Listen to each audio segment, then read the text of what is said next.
Hey everybody, Cap here. Welcome to the channel. For those of you who have been following the marksmanship series, this is part 2 in a series of videos starting off with building your own range facility so you can have a place to shoot, and culminating in how I go about writing a course of fire and hosting a shoot. As always, when we talk about firearms, rules of firearm safety apply. In the last video, we were talking about dealing with realtors and the reasons that I pursued becoming a landowner and acquiring what I sarcastically refer to as my semi-modest country estate. Now, this time we're going to talk about preparing for construction. The last thing that you should do before finalizing and having attorneys and real estate agents and all them sit down and putting signatures on a contract and on a check is, wherever the land you're buying is, you need to find town hall. And you need to have a sit down, schedule an appointment with the town's code enforcement officer or a member of the zoning board if there's more than one person. There are a lot of folks out there who get very wrapped around the axle on the idea that, well, I have rights, and you certainly do, including property rights. But as I said in the intro, so do your neighbors. And your neighbors are as sovereign as you are. And they've gotten together and they voted and they told the town the kind of things they want to have be legal and illegal. And you need to ensure, before you spend a lot of money and buy a big piece of land, that you can actually do what you want on that piece of land. And that's where your code enforcement officer is going to help you out. He's not your opposition. A code enforcement officer is a resource to help you get from point A to point B with minimal drama, or in my case, no drama at all. How does that work? First, call town hall. Hey, I need to set up an appointment to speak in person with the code enforcement officer. Because remember, the majority of the communication between human beings is actually nonverbal. So set up an appointment in person. When you go and sit down with this person, make sure you emphasize that you're not there to pick a fight. You're seeking information. I want to buy land in your town. These are the things I want to do with it. So when I sat down with Biff, my code enforcement officer, I said, look, I don't currently live in town. This is the piece of land I'm looking at. These are the things that I want to do. I want to build a house. I want to continue to rent it out to a farmer to offset my property taxes and school taxes. And I want to hunt and have a range there so I can target shoot. Am I going to need a variance? In other words, am I going to need a permission slip from the zoning board to do what I want? And he looked at me and he said, well, you're not going to run a business, are you? Well, a late friend of mine had run a firearms related business, so I'd already seen the amount of regulation that those businesses are subjected to from both the federal government and the state. And that regulation aside, I had no desire to run a business. I want to do my thing on my own, and maybe a couple of times a year, have my friends out. And that's what I told him, because it's the truth. Don't lie to your code enforcement officer. That's going to end up just getting you in a bind. And he said, well, as long as you're not planning on running a business, have at it. And I said, well, okay, but this is the topography. I'm sure you're familiar with it. He said, I know exactly where you're talking about. I'm planning on putting a pit into the hillside, and you guys have seen that pit in progress. Am I going to need permits or variance for that? And he said, no, you don't need a permit to dig a hole or to have a retaining wall. Okay, off we go. And that's the conversation, that's the type of investigation you need to have with your code enforcement officer or your zoning board. Remember, that's a resource for you to figure out legal ways to get from point A to point B. Now it's time to think about building the range.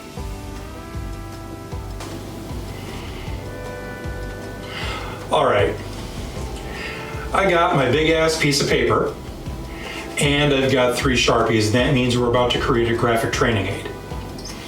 The next thing that we're gonna have to talk about is situating the range on your property. You're gonna get a couple of things here when you buy your land.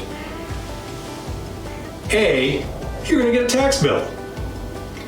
And I don't mean at tax time, I mean just about immediately you're gonna get a bill.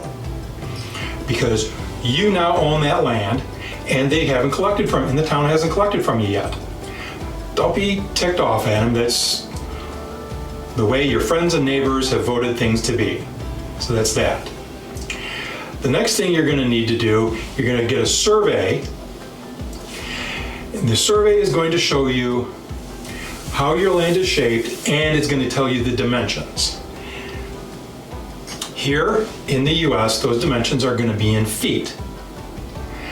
I am roughly 1,755 feet one way and 1,350 feet in the other direction. I've got a big rectangle. So,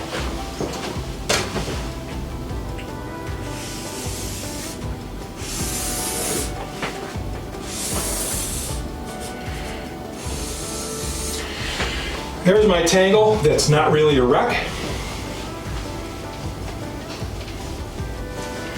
The next thing, where are other people's dwellings and other structures? Well, obviously they tend to be near the road.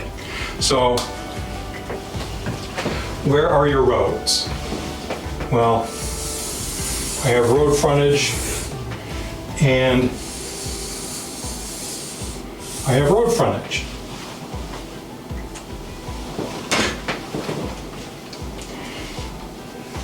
Where are the dwellings? Now, this is where your computer, tablet, or smartphone come in handy. Your survey isn't going to show you any of that. It's only going to show you the dimensions of your property. Google Earth is your helper. Because of the angle that the satellite is looking at the Earth from, the measurements on Google Earth may not be spot on, but they're going to be close enough for our purposes as sportsmen who are engaged in the shooting sports trying to figure out where things are. Because remember, you could be no closer than a set distance established by your state law to anybody else's dwelling or structure. And those structures include schools, factories, and churches. So, if I've got a neighbor's house up here, and another neighbor's house over here, and another guy lives down here, well, guess what? I ought to not point my range this way, or this way. The next thing you're going to do with Google Earth is you're going to assist yourself with that in creating what in the military we call a range fan. You're going to use the internet to find out how far is the maximum range, not maximum effective range, but the maximum range on the cartridges that you plan on shooting. And you're going to find out it's pretty far. It's pretty far. So you're going to angle your firing line into some sort of catchment feature, whether it's a berm or in my case a pit. A berm is a pile of dirt. I have a pit. You want to angle that in a direction that makes it as far as possible to the next closest dwelling or structure downrange, and as much as possible not at it. Here where I live in the Northeast, it's tough to be beyond maximum range, even on a property my size. Remember, your 308, the Army's old M24 sniper weapon system, which was 7.62 by 51, which dimensionally is 308 Winchester, not talking chamber pressures. The Army said the maximum effective range for that rifle was 800 yards, but in practice, experienced sniper and spotter combinations were able to successfully engage at 1,100 yards. That's 11 football fields. I'm willing to bet that you don't have 11 football fields to work with, especially if you live anywhere in the eastern third of the US. That's awfully difficult. It's simply a fact. So when I looked at Google Earth, I determined that there is a space up here where I'm unlikely to put even a 308 into somebody else's dwelling or structure from anywhere in this part of my property. And so because of that, I determined that my range pit would go here. Remember, as a range owner, you are responsible for what happens on your neighbor's property when you send a bullet downrange or one of your guests.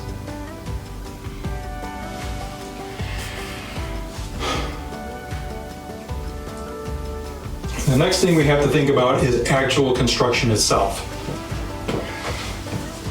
and paying for that construction. If your property is flat, you probably only have the option of creating a mound. That's a berm. Remember, when you bring in somebody with a bulldozer or a bulldozer and a dump truck, that earth has been disturbed and it's going to settle. It's going to settle just on its own with gravity, and when it rains, when it snows, it's going to settle further. You're going to lose as much as half the height of the berm that you build. So if you want an 8-foot berm, which I think is kind of short, you need to build one that's 12 feet. I would prefer to see everybody building a berm that's at least 12 feet tall. Well, what's a third of 12? 4, so we're going to add another 4 feet to that. Well, that's only a quarter, so let's go to 6. 12 and 6 is 18. You're going to build an 18-foot high berm. That's a lot of earth to move, and now you have to think about how are you going to get it moved? Are you going to pay someone to do it? Or are you going to do it yourself? So let's get rid of this and talk about some of the considerations for that. All right, first of all, in the previous segment, don't get on my case. I know that I can't math, okay? Your berm that you push up from dirt that's coming with a bulldozer or that you dump out of a dump truck is gonna settle by a third, not half, okay? Math be hard. Get off my back. So, if you contract with somebody, whether you're gonna dig a pit like I'm doing, or you're simply going to take a bulldozer and push up a pile of dirt to shoot into, if you contract with somebody to do that, you have to remember that that person is doing the same thing that you're doing when you go to work. You're trying to feed yourself, your kids, you're trying to keep a roof over your head and clothe everybody. Except sitting on that piece of equipment is how that person is accomplishing that. So your range project is literally the smallest project that person has. And that makes it the lowest priority project. So what does that mean to us? Well, first of all, it means that we have to contact somebody, our contractor, at the beginning of, or prior to the beginning of whatever the digging season is where you live. Because in most of North America, it gets fairly cold, and if it doesn't freeze hard, it gets wet enough that a contractor may not be willing to put his equipment on your property. You have to contact them before they get started for the season in order to secure a place, which will probably mean that you're going to be the last project of their season. And it doesn't help for you to get tweaked at them. They can stop at your place and make $2,000 to $6,000 on a project, or they can go 2 miles up the road to a farm where that farmer needs a pit for liquid manure. And that project is gonna make that guy $50,000.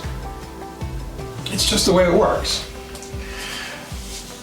On the other hand, you can decide to do it yourself, which means that you're gonna have to learn to operate equipment. Now, here's where we come into the realm of learn from my mistake, and it's an expensive one. It's a very expensive mistake that I made, and it's entirely my fault. When I approached my contractor, I did it via text message because he's the guy that plows my driveway. I said, hey, I see you've got this other equipment. Can you do this job? I didn't think to inquire how much equipment he was going to use. Because to do the excavation in an efficient manner, he needs his excavator, he needs a dump truck,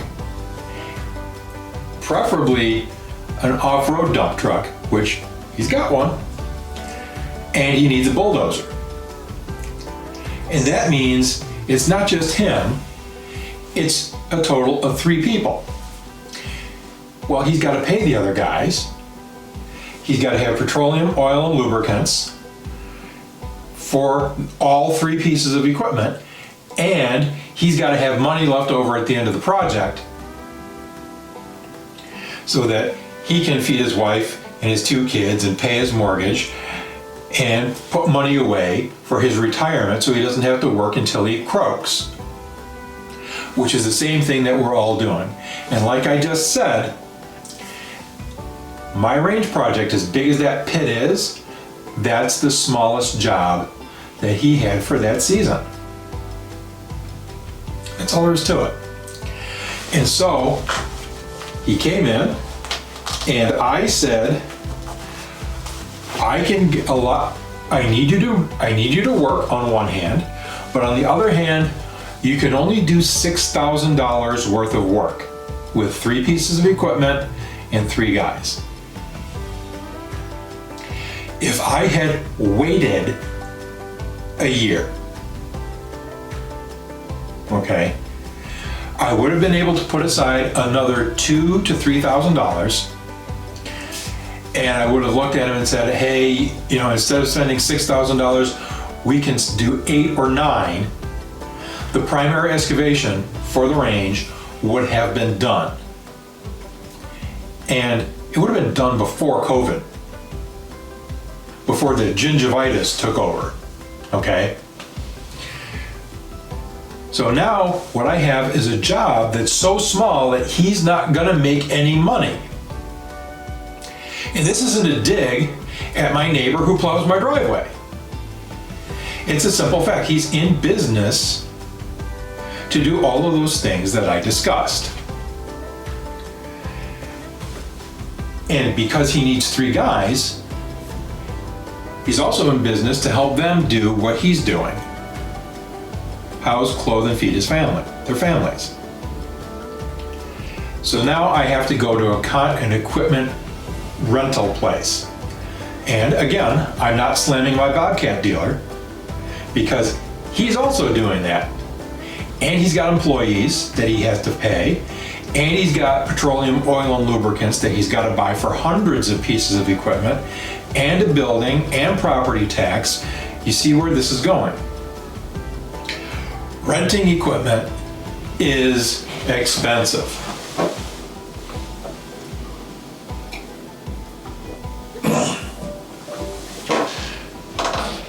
How expensive? Well, guys, I've probably spent on equipment rental a week at a shop, 2 pieces of equipment, an excavator and a track loader. I probably spent $18,000. That's $18,000 on top of the $6,000 that I paid my neighbor contractor. And you've seen out there, you've seen the piles of dirt. It's not done. If I had waited a year, the excavation would be done, and that money that I spent at the equipment vendor renting equipment could have been spent on drainage for the bottom of the pit, crushed stone, maybe some sod. I could have a known distance range. I was still working, and the mortgage was paid off when the current administration came in. At this point, I could have a known distance range with a concrete wall and dirt against it and target butts. But I don't. I have a partially usable, sometimes very muddy pit. So, guys, gals, learn from my mistake.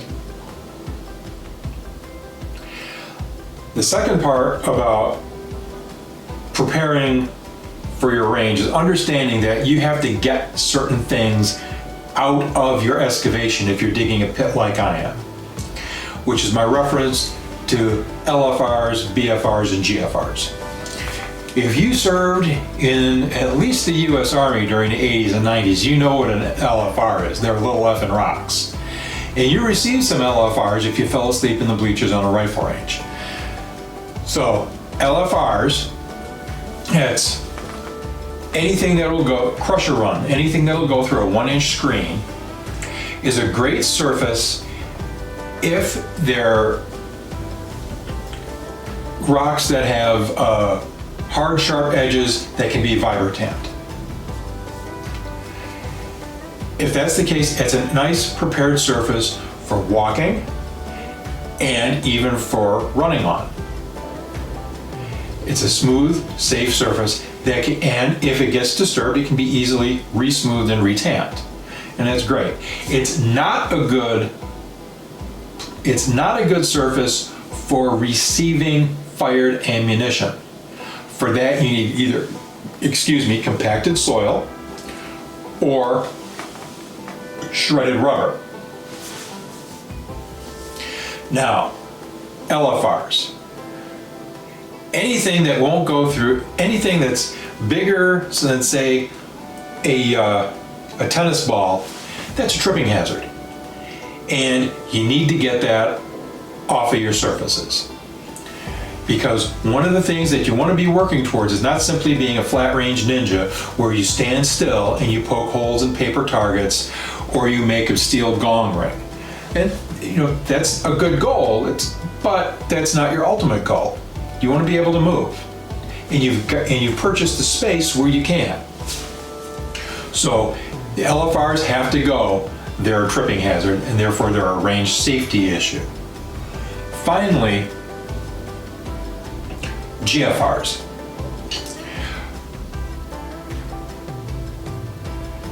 There are rocks in my field that are bigger than the engine block in my full-size GMC pickup truck. As a matter of fact, I plucked one this year while I had doing my 40-hour equipment rental. It was big enough and heavy enough. I broke a tooth off the bucket on the excavator, and it was heavy enough that to move it, I had to pinch it between the blade on the front of the mini excavator and the bucket. And it made the piece of 18,000 pound piece of equipment start doing one of these. Logic would tell you that a piece of dirt like, or a piece of rock like that should sink in mud. That's not the case. Frost heave brings them to the surface. That's why we push up a berm or dig a pit to shoot into. You don't know where they are and you don't know where they're going to pop up. They're a hazard. They're a ricochet hazard. There's no way you can walk in enough of the field and find all of them. And just because it's not poked up this year doesn't mean it won't be poked up next year. I plucked 2 big rocks this year. So that's another reason to dig a pit or push up a berm. So guys, if you found anything helpful in this video, please remember to like, share, and subscribe. Leave a politely worded comment down below, and we'll see you next week with another video. Firearms once a month, new videos every Wednesday. Thank you for watching.